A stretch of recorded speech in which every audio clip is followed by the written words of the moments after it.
The first thing Meera noticed was the smell. Not smoke, no, that came later, but something metallic, like rust and rainwater.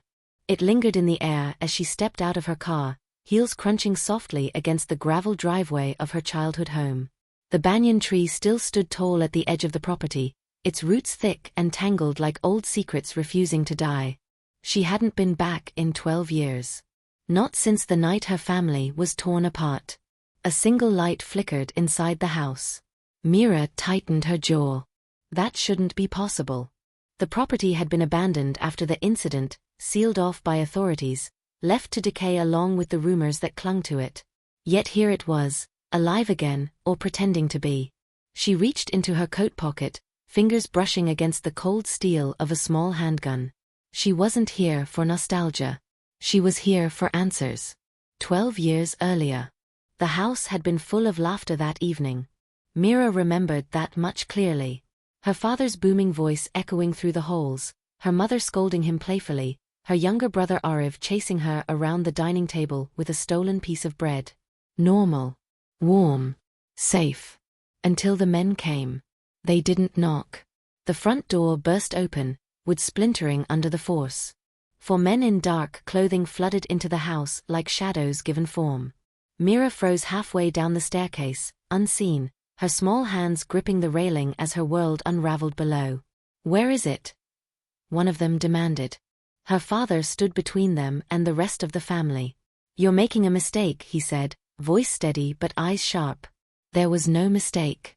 The first shot rang out like thunder. Meera didn't scream. She couldn't. The sound lodged in her throat as she watched her father fall, blood blooming across his shirt like a terrible flower. Everything after that came in fragments. Her mother's cry. Ariv's terrified face. The men tearing through drawers, overturning furniture, searching. Always searching. "Find it!" Another voice barked. One of them looked up. For a split second, his eyes met Meera's. She would never forget that face. A thin scar across his left eyebrow. Cold, calculating eyes. A faint smirk, as if this were all just another job. He raised his gun. And then, darkness. Present day. Meera stepped inside the house. Dust coated everything, but the air felt disturbed, as if someone had been here recently. The furniture had been moved. Footprints marked the floor. Someone had come back. Good. She walked slowly, deliberately, each step measured. The living room still bore faint stains on the wooden floor, ghosts of a night no one officially acknowledged.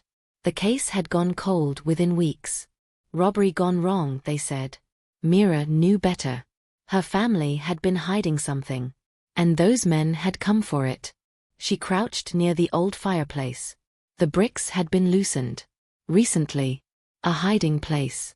Her pulse quickened. Before she could reach inside, a voice cut through the silence. "I was wondering when you'd come back." Meera froze. Slowly, she turned. A man stood in the doorway, partially obscured by shadow. Older now, but unmistakable. The scar above his eyebrow caught the light. Her grip tightened on the gun in her pocket. "Hello, Meera," he said, almost pleasantly. "It's been a long time.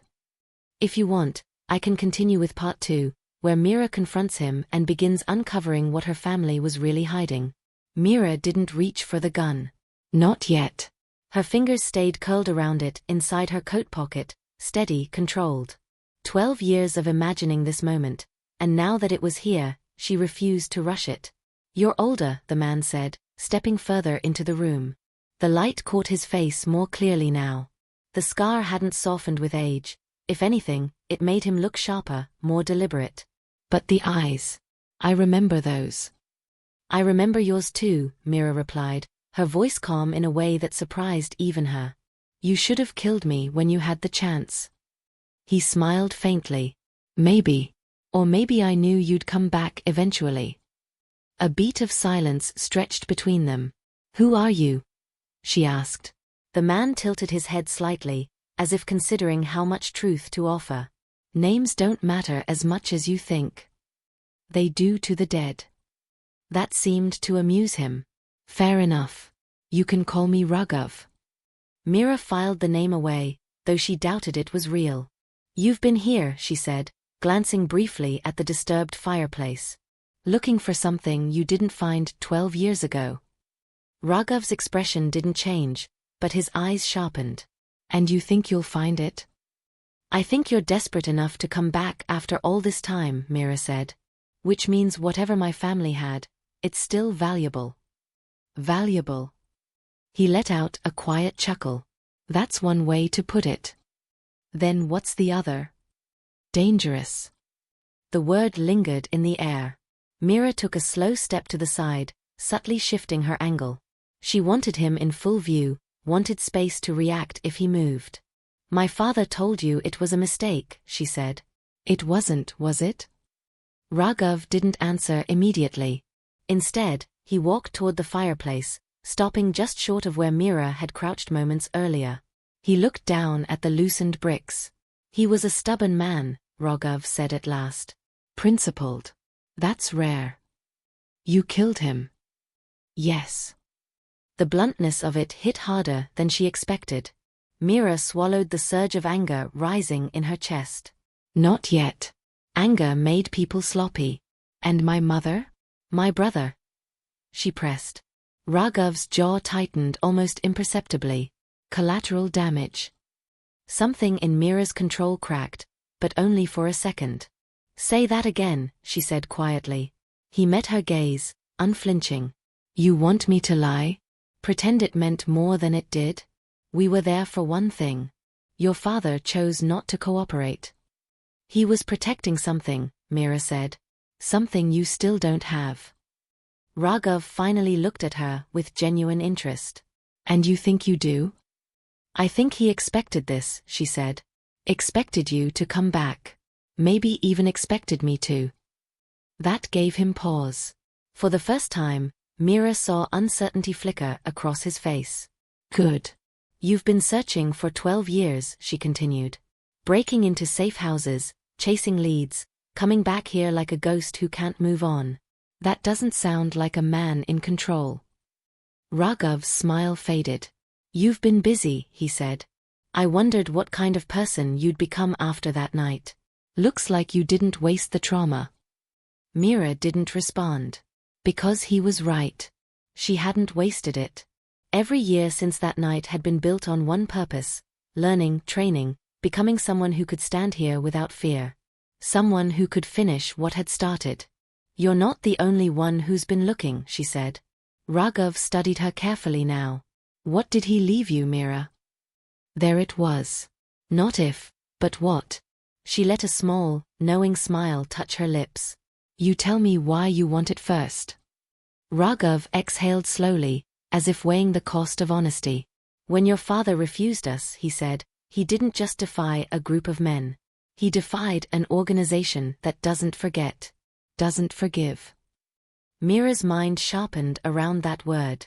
"Organization," she repeated. "So you weren't just hired thugs?" "No," Raghav said. "We were the cleanup crew." A chill crept down her spine despite herself. "Clean up for what?" Raghav hesitated. Then, a faint sound echoed from somewhere deeper in the house. Both of them froze. A floorboard creaked. They weren't alone. Raghav's eyes flicked toward the hallway. "So," he murmured, "it seems your family secrets are attracting more attention than just us." Meera slowly pulled her hand from her coat. This time, the gun came with it. "Looks like your friends are late," she said. Raghav's expression darkened. "They're not my friends." Another creak. Closer now. Meera raised the gun, aiming past Raghav toward the hallway. "Then we have a problem," she said. From the shadows, a second voice emerged. Calm. Familiar. "And here I thought I'd find you alone." Meera's heart skipped. She knew that voice. But that was impossible. Because the person it belonged to was supposed to be dead. Meera's grip tightened on the gun. "No," she whispered, almost to herself. "That's not possible." Footsteps emerged from the hallway, slow, deliberate, unafraid. And then he stepped into the light. "Arif." Her voice cracked for the first time since she had walked into the house. He looked older, of course. broader shoulders, sharper features. But the eyes, those same restless, curious eyes, were unmistakable. Her brother. Alive. Raghav didn't lower his guard, but Meera saw the flicker of recognition in his face too. Well, he said quietly, that complicates things. Arif gave a small, almost amused smile. You always did underestimate what survives, Raghav. Meera's mind struggled to catch up. You died, she said. I saw, her words broke apart. I saw what they did. You saw what they wanted you to see, Arif replied gently. And you ran. Which is exactly what he needed. He. Meera's gaze snapped to Raghav. You worked for him, she said slowly. Raghav's jaw tightened. I followed orders. Whose orders? Meera demanded. Arif stepped further into the room, ignoring the gun still pointed in his direction. Put it down, Meera. Not until someone starts telling the truth. Arif sighed softly. You always were stubborn. And you always avoided answers, she shot back. For a moment, they simply looked at each other. Years of grief, anger, and confusion hanging between them. Then Arif's expression shifted. Less brother. More something else. Something hardened. Fine, he said. You want the truth? Here it is. That night wasn't just an attack. It was a retrieval mission. Meera's pulse quickened. For what? Arif glanced at the fireplace. For something Baba took that didn't belong to him. Raghav let out a dry laugh. That's one version of the story. Meera turned sharply. And yours? He didn't steal it, Raghav said. He protected it. Arif's eyes flashed. Protected? Is that what you call hiding something that could dismantle entire networks? Governments? Corporations? Meera felt the ground shift beneath her. This isn't about money, she said. No, Arif replied. It never was. Silence fell again, but this time it was heavier. Charged. Meera lowered the gun slightly, though she didn't holster it. Start from the beginning, she said. Both of you. No more half-truths. Raghav and Arif exchanged a glance, brief, loaded with history. It was Raghav who spoke first. Your father was part of something called the Consortium, he said. An organization that trades in information. Not ordinary data, secrets powerful enough to control economies, topple leaders, erase identities. Meera's stomach tightened. And he just walked away? He tried, Arif said. That's the problem. Nobody walks away from the Consortium. Raghav nodded. Before he disappeared, he took something. A ledger. Meera frowned. A book. A map, Arif corrected. Of everything the Consortium has ever done. Every deal. Every assassination. Every hidden account. Meera's breath caught. That kind of information, she began, could destroy them, Raghav finished. Which is why they sent us to get it back. And why they'll keep sending people until they do, Arif added.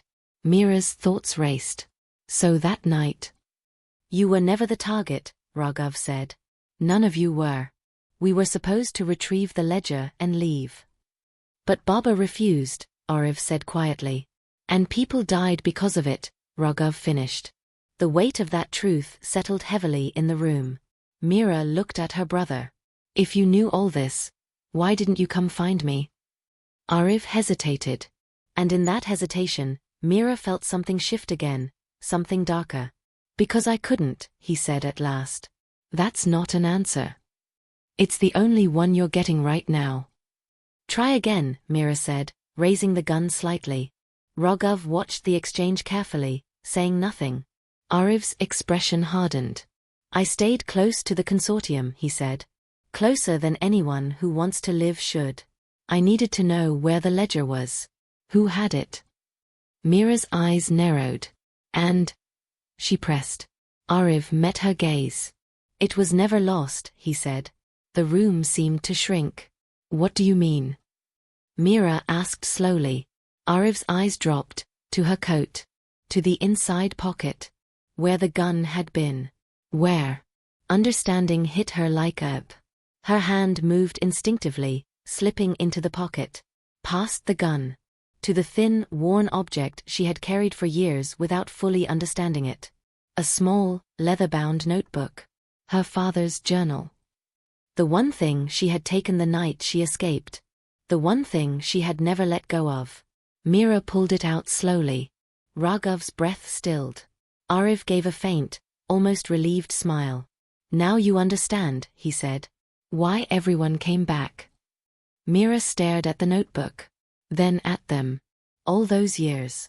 All that pain. All leading to this.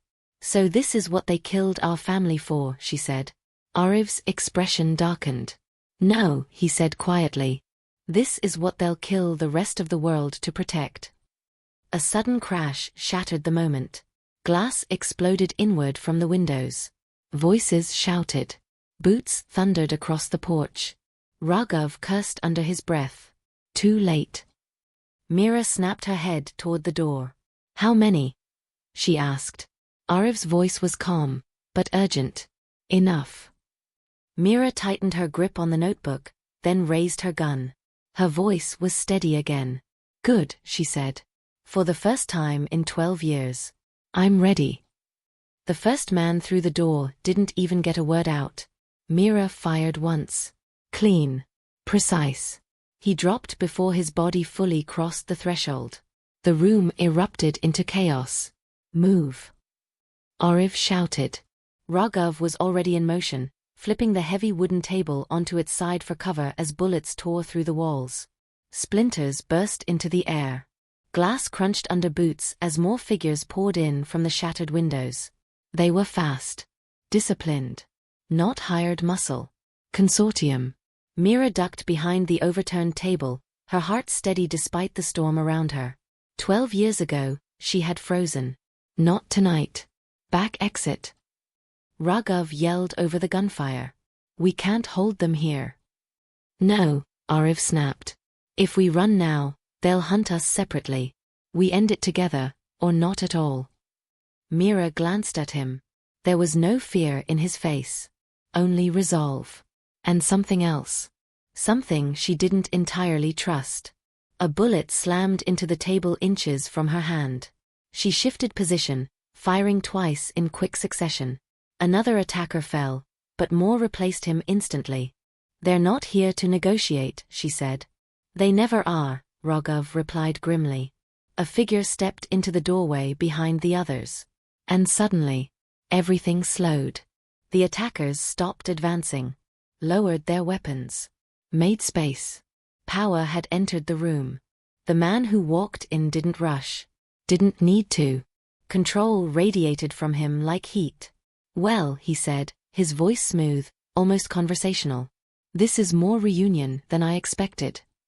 Meera felt a cold weight settle in her chest. Arif went still. Raghav's expression hardened into something close to dread. You, Raghav muttered. The man's gaze flicked to him briefly. Disappointed to see me alive? I was hoping, Raghav said. The man smiled faintly, then turned his attention to Meera. And you must be the daughter, he said. You've caused quite a bit of trouble without even knowing it. Meera didn't lower her gun. You're the one who sent them. I sent many people, he replied. You'll have to be more specific. Arif stepped forward slightly. Don't play games.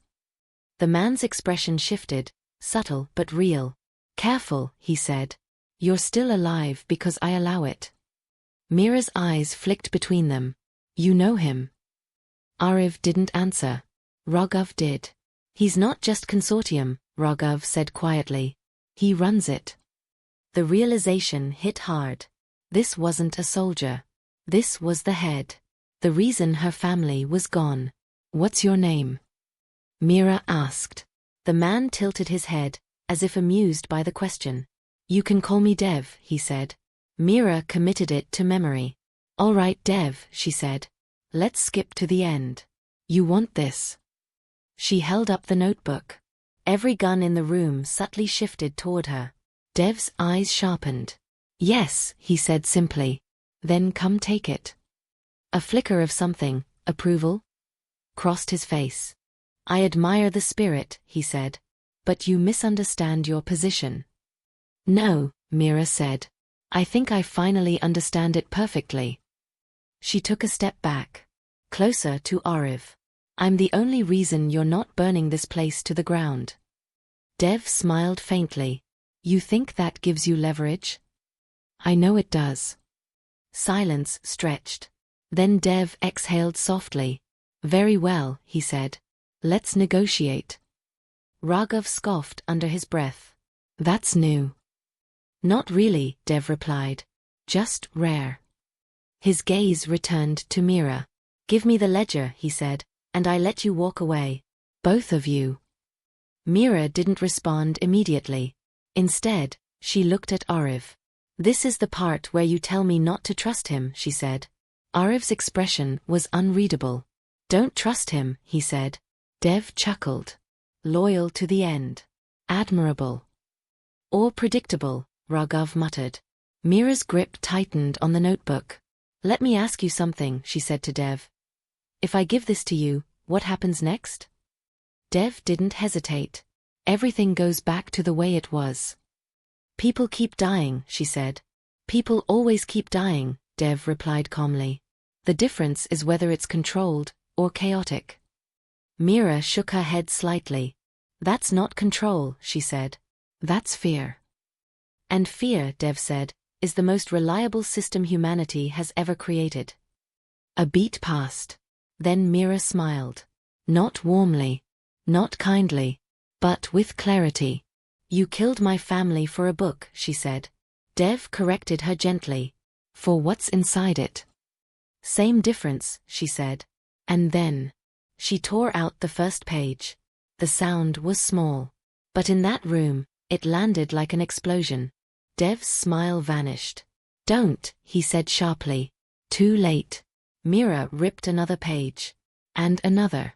What are you doing? Raghav snapped. Changing the rules, Meera said.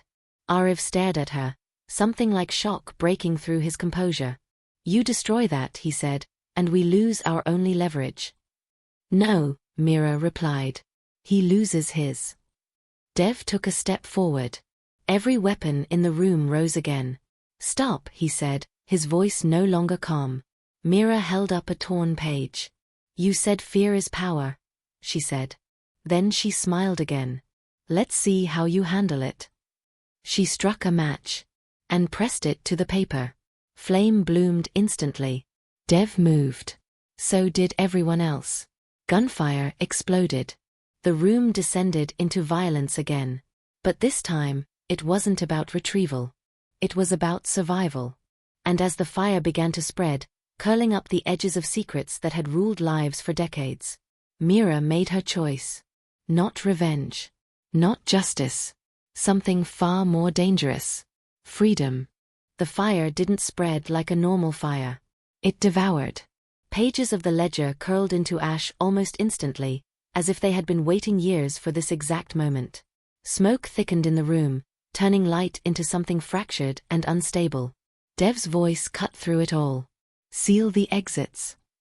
His people moved instantly, disciplined even in chaos. But the room was already changing. Meera backed away from the burning notebook remnants, coughing as smoke clawed at her throat. Raghav grabbed her arm and pulled her toward the side corridor. This way now, he shouted. Ariv moved with them. Too calm. Still too calm. That bothered Meera more than the bullets. They burst through a narrow service passage behind the kitchen. Old house. Old escape routes. Her father had built them, or so she'd once been told. Now they were survival lines. Behind them, the house cracked with gunfire and collapsing wood. Raghav shoved a door open into the night air. Rain hit them instantly, heavy, violent, like the sky had been waiting to punish the moment. Go, he ordered. They ran. The banyan tree loomed ahead, its massive roots twisting like buried arms. Meera remembered playing under it as a child. She also remembered hiding under it that night. The night everything broke. A scream echoed behind them. Not random. Targeted. Raghav spun, firing into the darkness. Someone went down in the shadows near the house. But Dev's people kept coming. Always more. Ariv suddenly stopped. Meera turned. Move. He didn't. Instead, he looked at her, really looked at her. Like he was memorizing her face. You need to leave, he said. That's what I'm doing, she snapped. With you. Ariv shook his head slightly. I can't. The words didn't land immediately. Then they did. Meera's voice lowered.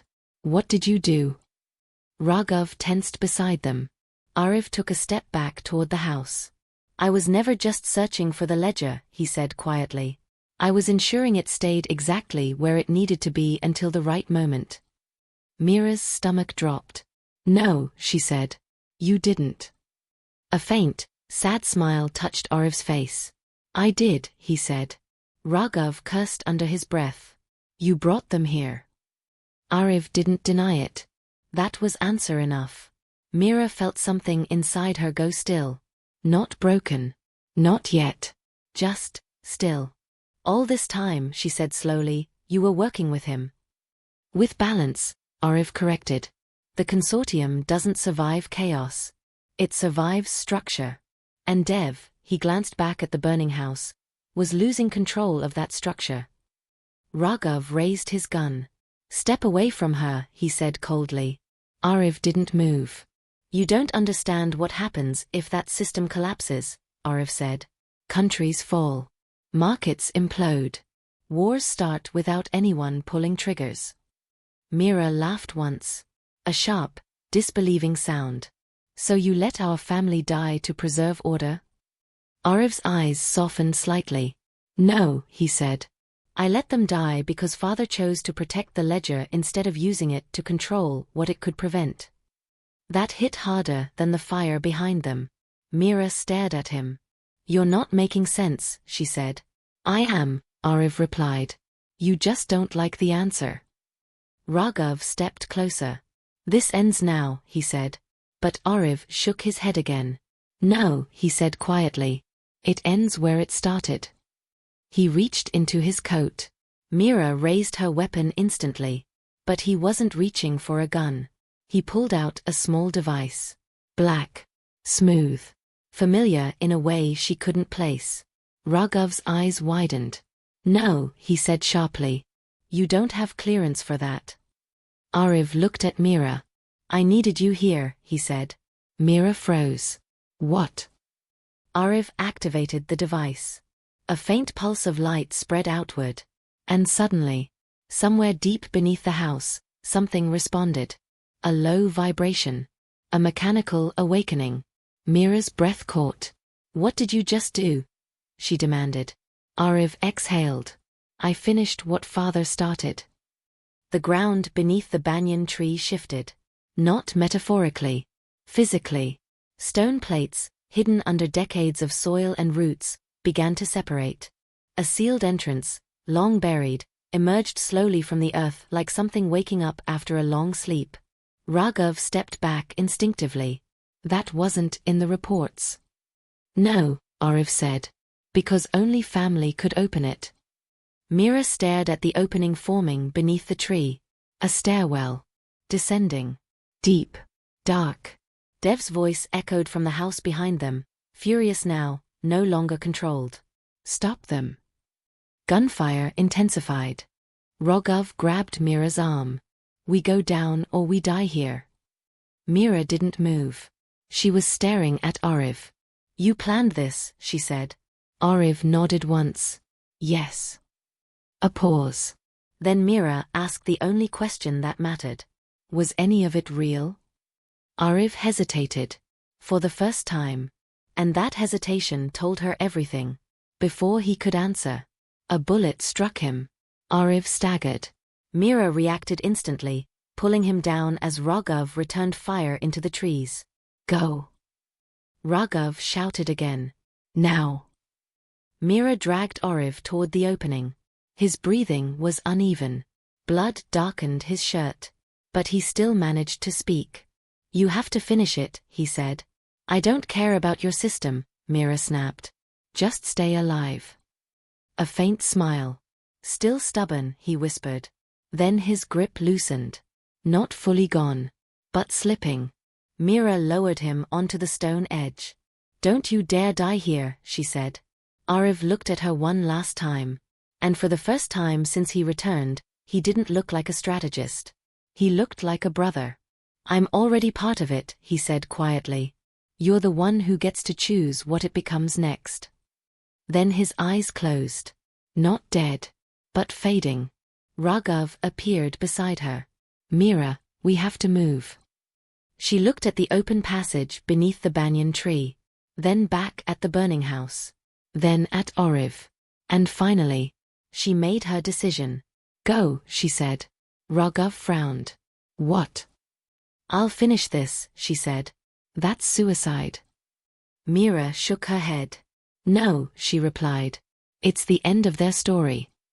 She stood, walked toward the underground stairwell, and before she descended, she looked once more at the world above.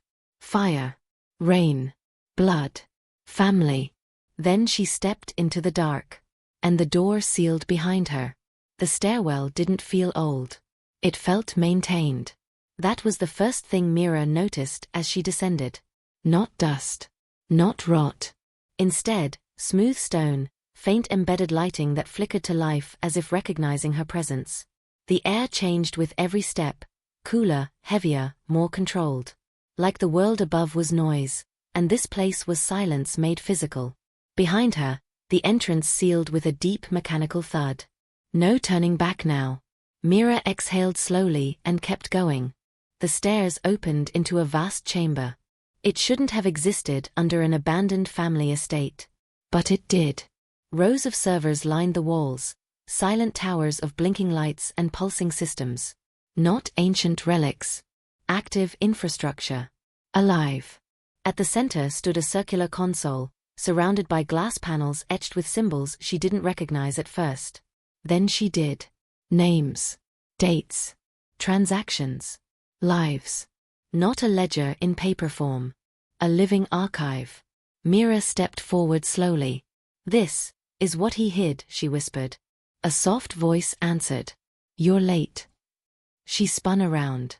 A figure stood near the far end of the chamber. Not armed. Not rushing. Waiting. A woman. Older. Composed. Wearing consortium black, but without insignia. Meera tightened her grip on her weapon. "Who are you?" The woman tilted her head slightly. "That depends on which version of the story you believe." Meera's eyes narrowed. "Try me." A faint smile. "I'm the one your father trusted more than his own children," she said. The words hit like a slove. Meera's breath tightened. "Liar." "I wish I were," the woman replied. "It would make this easier." From above, distant echoes of gunfire still faintly reached the chamber. The world upstairs was still burning. Down here, everything was waiting. "I know what you think happened," the woman continued. "Your father refused the consortium. He was noble. You were victims."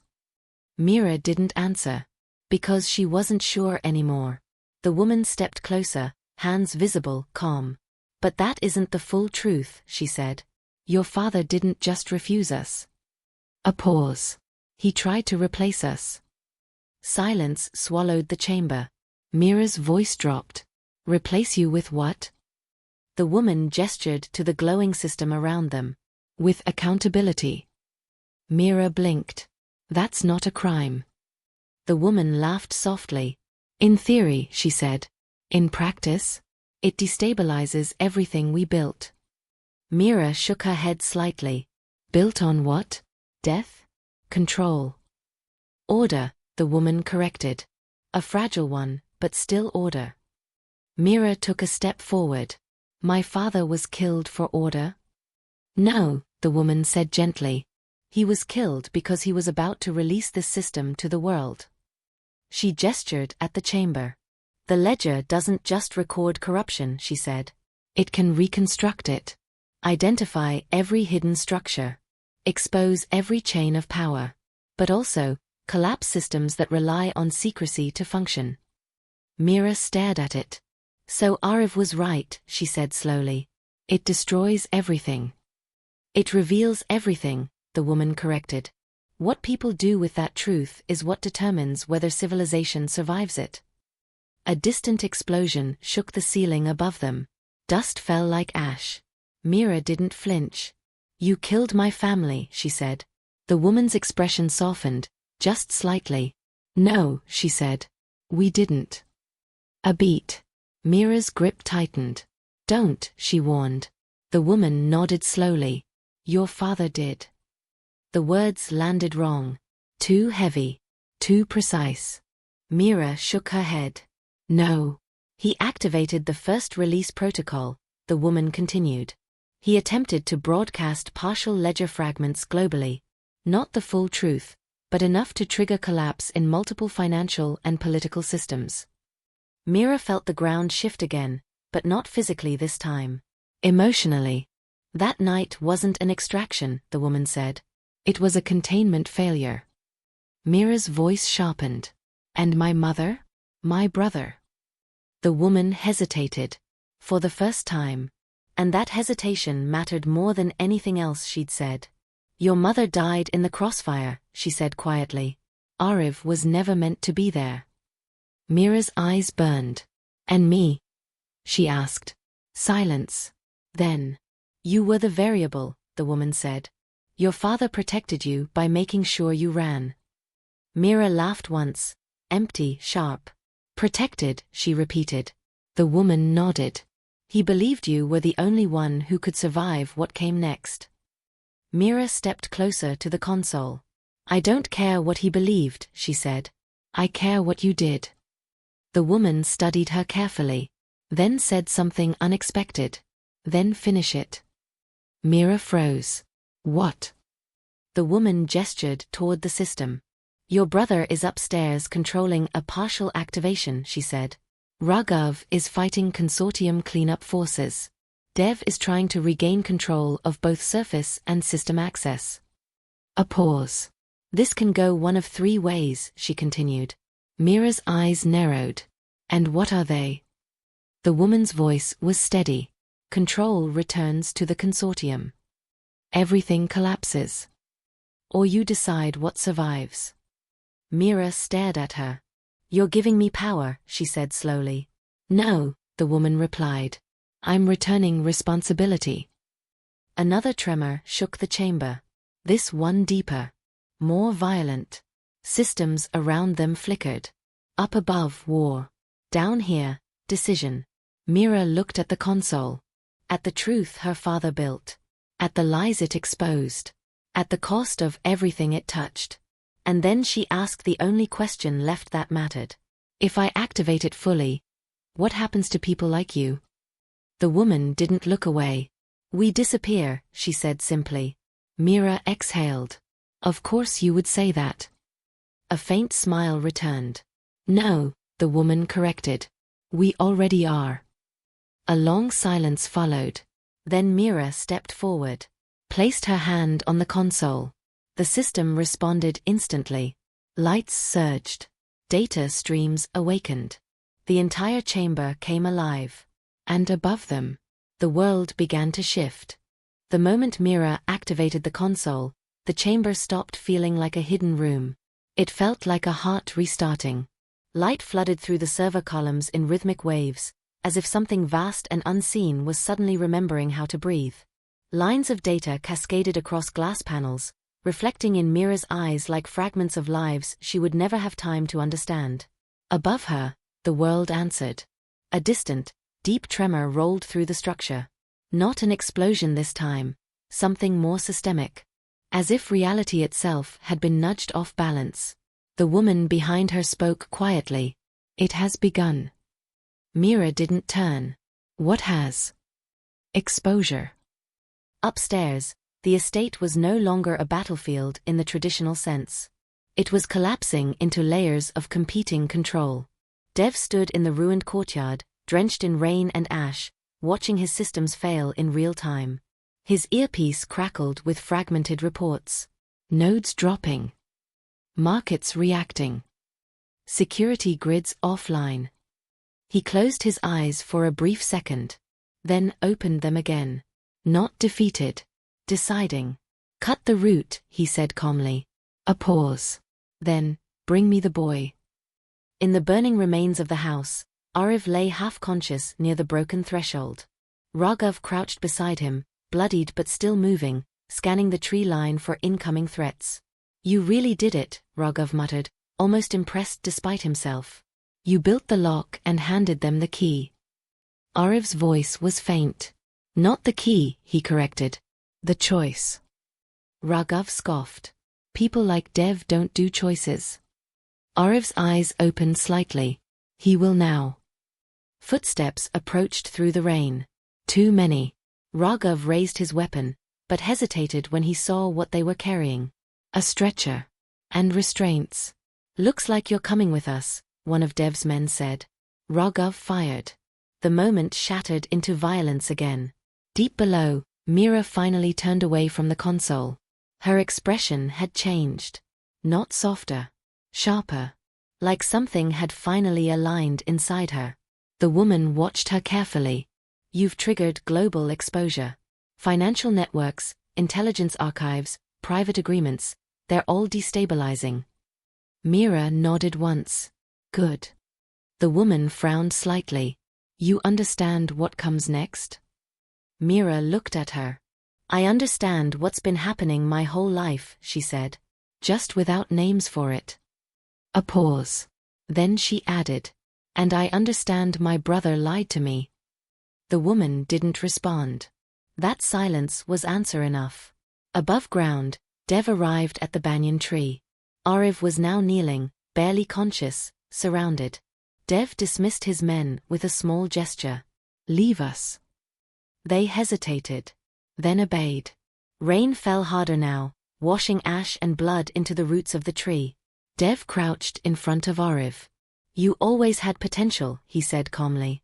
Ariv laughed weakly. That's what you call manipulation now? Dev didn't react. You told her to activate it, Dev said. You knew what it would do. Ariv coughed. Yes. And still you let her. Ariv's eyes lifted slightly. Because control was already breaking. You just didn't want to admit it. Dev studied him for a long moment. Then spoke softly. Where is she now? Ariv's smile faded. Below, he said. Dev nodded once. As expected. He stood. And for the first time, there was something almost personal in his voice. Your father was right about one thing, he said. Bloodlines are predictable. Ariv's expression sharpened. Don't talk about him. Dev looked down at him. You think you're different, he said. But you're just the continuation of his mistake. Then he turned toward the hidden entrance beneath the banyan tree. And descended. Below, alarms began to shift tone. Meera felt it instantly. Something had changed. The system was no longer just reacting. It was being challenged. The woman stepped closer. He's coming. Meera nodded. I know. A beat. Then the woman said something quieter. You don't have to face him alone. Meera glanced at her. Funny. I've been alone my whole life. The woman hesitated. Then replied. No, she said. You haven't. Before Meera could respond, the chamber doors blew open. Dev stepped inside. Calm. Unshaken. As if the world above collapsing was simply background noise. His eyes locked on Meera instantly. There it is, he said softly. The final error. Meera stood between him and the console. You built a system on secrets, she said. Then expected it to survive truth. Dev smiled faintly. I built a system on reality, he corrected. Secrets are just its infrastructure. Meera shook her head. No. You built it on fear.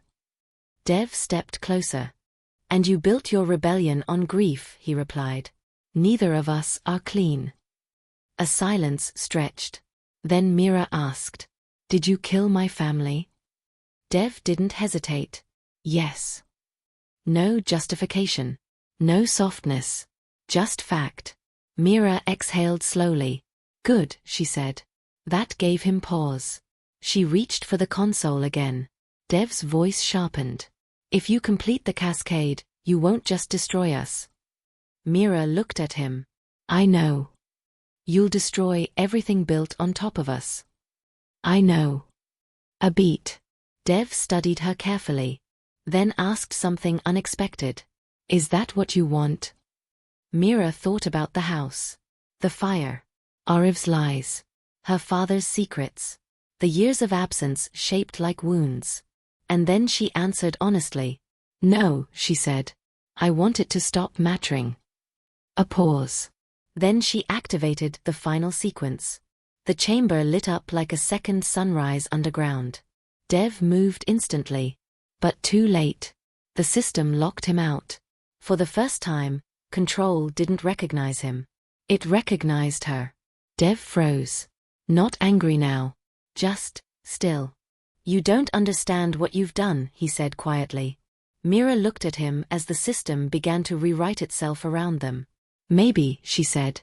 But I understand what I refused to keep living inside. The chamber began to collapse into light. Not destruction. Transformation. And as everything started to dissolve, Dev spoke one last time. You're not ending the consortium, he said. Meera met his eyes. No, she replied. I'm ending the idea that people like you get to define the world. And then, everything went white. White is not absence. Meera understood that before she even opened her eyes. It was presence stripped of definition, sound without source, weight without direction, thought without edges. Then slowly, the world returned in fragments. Breathing. Cold air. Stone beneath her knees. She was still in the chamber. But it was no longer the same place. The servers were dark. The glowing console was gone. The vast structure beneath the banyan tree had become something quieter. Like a machine that had finished its final task and was now waiting to be forgotten. Meera pushed herself upright. No Dev. No woman. No system. Only silence. A soft sound behind her made her turn. Raghav was sitting against a fractured pillar, alive but barely. Blood streaked his face, rainwater dripping from his hair. You really like dramatic exits, he muttered. Meera almost smiled. Almost. Where is he? She asked. Raghav didn't need to clarify. Ariv. A nod. Raghav looked away briefly. Gone. Meera closed her eyes for a moment. Not grief. Not yet. Something more complicated. Something unfinished. And Dev? She asked. Raghav let out a short, humorless breath. If he survived that, he said, then I'm quitting reality. That was answer enough. Meera stood slowly. The chamber felt different now, not destroyed but emptied.